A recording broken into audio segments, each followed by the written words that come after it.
Buckingham Palace basked under the late afternoon sun. The courtyard had been cleared, the gates gleaming, and two Queen's Guards stood in ceremonial formation. Today wasn't an ordinary day.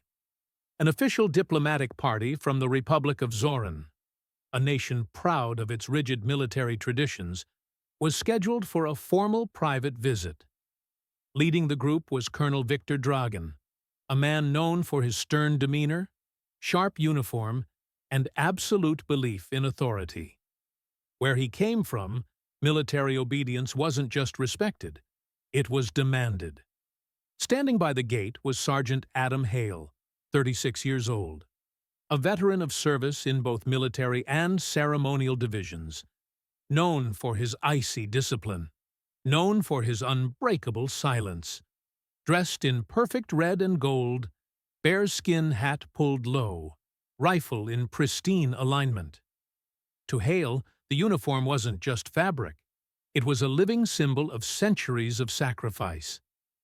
Colonel Dragan's party entered the courtyard, photographers snapping discreet shots from afar. As they walked past the first guard, Dragan sneered visibly. He stopped directly in front of Sergeant Hale. The colonel's voice, thick with a heavy Zorini accent, boomed across the quiet square. "You, soldier, salute a superior officer." The tourists nearby froze. Whispers began rippling through the crowd.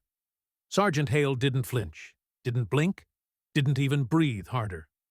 Just stared straight ahead, as if Colonel Dragan didn't exist. Dragan stepped closer, his boots echoing sharply against the stone. He barked again. "I gave you an order." "Show respect, or be shown the consequences." Hale's jaw tightened imperceptibly. He heard it. He registered it. And still, nothing. Behind Dragan, several aides shifted uncomfortably. They knew the rules. They understood the ceremony. They realized their colonel was making a grave mistake. But they said nothing. The tension grew thick. The British diplomatic officers accompanying the visit exchanged uneasy glances. Captain Ellis, standing discreetly at the edge, prepared to step in if necessary. But Hale stood firm. The flag overhead flapped once in the sudden breeze. Every muscle in Hale's body screamed for patience. Every instinct from years of battlefield and barracks told him, "Stand firm. Stand for all who stood before you." Unable to provoke a reaction, Colonel Dragan smirked cruelly. He leaned in closer to Hale's ear and hissed, "Cowards hide behind traditions." And that's when Hale moved. Colonel Dragan's cruel words still hung heavy in the air. Cowards hide behind traditions. For a single, electrifying second, the entire courtyard seemed to freeze. Then, Sergeant Hale moved. But not towards Dragan. Not with anger. Not with violence. Instead, Hale snapped into a perfect ceremonial salute. But not to Dragan. To Captain Ellis, his commanding British officer, standing yards away. A crisp, flawless, military salute, sharp as a sword strike. Then, just as quickly, he turned his head away from Dragan, as if the man didn't even exist. The message was thunderously clear without a single word. I salute discipline, not arrogance. I honor service, not ego. The reaction was instant. Captain Ellis, understanding the brilliance of the move, returned the salute coolly. Meanwhile, Colonel Dragan stood humiliated, invisible in the guard's gaze. The tourists, realizing what had just happened, began clapping softly. Then louder. Within seconds, the quiet courtyard erupted into applause. The diplomats behind Dragan shifted awkwardly, some looking down at their feet, embarrassed. A nearby British officer leaned toward one of the Zarin aides and whispered, "That's how we answer disrespect, without breaking character." Back at the embassy, the incident sparked immediate tension. Official complaints were filed. British diplomatic channels responded coldly. At no point was protocol violated. Any misunderstanding was the result of inappropriate behavior toward a ceremonial guard. Behind closed doors, even the Zoran ambassador admitted he embarrassed himself, not the guard. By nightfall, footage flooded social media. Guard silently destroys foreign officer's ego. Without a word, tradition defends itself. The salute heard around the world. Comment sections exploded. That's what true strength looks like. Honor isn't given. It's earned. A masterclass in dignity.